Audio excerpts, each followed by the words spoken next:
Now, you had a situation when you were young where you were, I guess, raped by your uncle. Mm-hmm. It was from 5 years old until 12 years old? Yeah, yeah. It's pretty traumatic. Well, yeah, I think that when you're traumatized early on in life, then the trauma repeats itself. And so that wasn't the only situation where I had experienced abuse. There was a number of things. But when you're sort of introduced into sort of abuse, it continues on. So that actually probably wasn't the most traumatic experience, but it was the earliest. So that this sort of continued to happen over time. And I didn't really understand it until much later. But yeah, it's very common and it's also very weird. Well, I know women personally that have had a similar situation when they were young, and it made them somewhat scared of men, because they identified men with these feelings of violation. And for a while, they were just into women just because of the fear factor of men. Do you think that was something that went into your sexual identity? I don't think so. I think that I think it pushed me into a different place. So also in the era that I was growing up in, there was a lot of fear around sexuality because of AIDS. So that the way that people expressed themselves sexually was getting totally different. You were seeing fetishism becoming very big and leather becoming very big. And I worked in a lesbian leather collective. And so there was a lot of different kinds of expressions of sexuality because of this fear of body fluids, of fluid bonding with people, of this disease in general. So it pushed a lot of sexuality into a different sphere, which you see less now, I think. So. Well, yeah. Well, I mean, I remember because I grew up in the Bay Area as well. I grew up in San Mateo, and then I went to Berkeley and Oakland later. But I remember, like, San Francisco was the epicenter of AIDS, it seems, because it was the gay bathhouses. I remember being in school and hearing on the news that all these gay bathhouses are being shut down because of AIDS, and it was spreading so quickly because these men were having so many sexual partners, and it was like AIDS, AIDS, AIDS, and everyone was terrified. Yeah.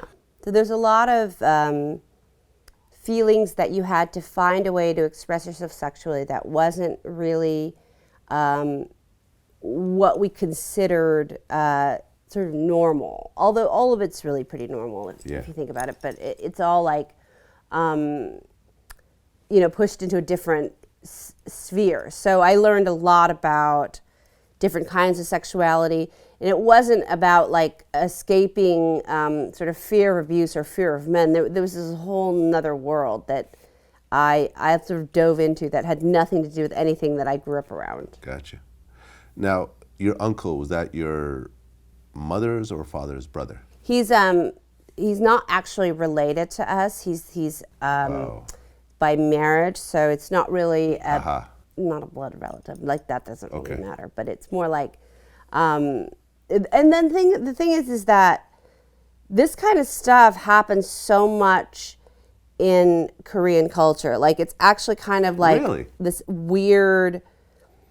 I don't know what it is, but there's a lot of it around. It's not just my family. It certainly goes way, way out there in lots of people's families. Lots of people. You're talking about grown men molesting children. Yeah, it's a very big deal. It's in Korean culture. And then there's a lot of silence around it.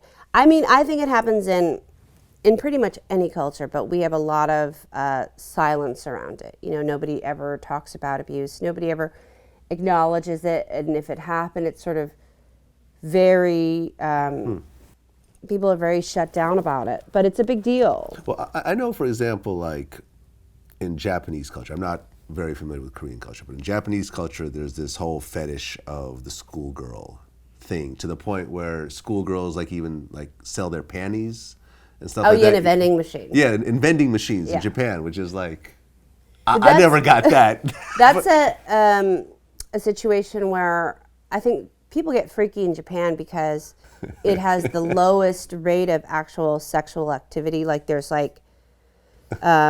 so much work and so much like emphasis put on spending all your time working that people don't connect. So you have really weird shit going down. Like the Okay. porn is super weird, the sexuality is super weird, the fetishism is really weird. I don't know how much like the schoolgirl fetishism has to do with actual molestation. I believe that there's a difference. I think that there's a huge divide. I think that molestation and pedophiles is another category from people who buy underwear Well- in a vending machine. Well, I mean, don't you think there is a connection? Like if a 40-year-old man is thinking about a fetish, trying to sexualize a schoolgirl who's 15 or 16, that's kind of a molestation thing. It You see what I'm is, but saying? if you don't act on it, then I think it's different. But it's also, but still fantasizing about it's it. definitely weird. It's a bit weird. It's definitely weird, and it's definitely like, well, this crosses a line, but at the same time, you're not actually with the, like there's no actual interaction. Yeah. Which I think all of our culture sexualizes young people way too young. Yeah. There's a very big problem with that across the board. It doesn't matter what country you're in. You're still seeing that. I mean, when I was growing up, it was, Brooke Shields, who was very, very young. Right, what was it, the Blue Lagoon? And also Calvin Klein jeans and all of that kind of stuff was very, if you look at it now, it's very odd because she is quite young in those ads. But, you've seen so much of that. Like, I mean, all the models too, like they all start very, very young. It's not a grown woman out there modeling. You always see these teenagers, and so that seems to me like these kids are growing up way too fast, and they have been for a long time. This is a constant thing. Now, what happened when you told your parents about this uncle situation? Well, they didn't understand. They still don't understand. They were like, they don't comprehend anything like sort of talking about abuse or therapy or whatever. They really can't get around it. Like they don't get it, and then a lot of people that I grew up with also have that same thing where their families just don't understand. I mean, you would think that your father would want to kill somebody in a situation Well, like this. you would think that, but then it's like, when you grow up in a culture which just shuns anyone who talks about stuff like that, and it's a big violation to talk about it. So, it's very weird. Yeah. Now, at one point, you were a sex worker. Mm-hmm. I was a bad sex worker. I was the worst. I worked and I was underage too, so this is weird. Okay. I worked for a phone sex company where they moved me to recorded, like, phone sex lines because I sounded white, which I'm not white, but I sound white, I guess. So I sounded whiter than the other girls, so they moved me to the recorded section, so you didn't have to talk to anybody, which I thought was easier, because talking to people was weird. But when you talk to somebody, like you just tried to keep them on the phone as long as possible, but that was all super weird. So the recorded one was easier, and you ultimately made more money for less time. So it was and I was way too young to be doing that kind of stuff. But I also think it wasn't that big of a deal. Yeah, phone sex is not really that big of a deal. No, they don't really have it anymore. No, the whole 976 number thing. No, it was a that went out in 976 number. the 90s, I guess. That was the end of it. And you ended up being a dominatrix at some point? Yeah, I was terrible at that too.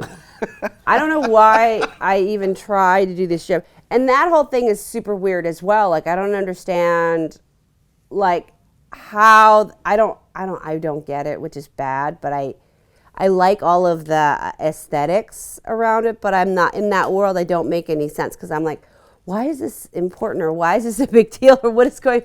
I just don't get it. So it's a big problem. But I love the aesthetics of all of that. I love leather and latex. I think it's beautiful, and it's just a really big world. It's a very fun world, but I also don't really know how to participate well. So Not I'm your thing. terrible at it.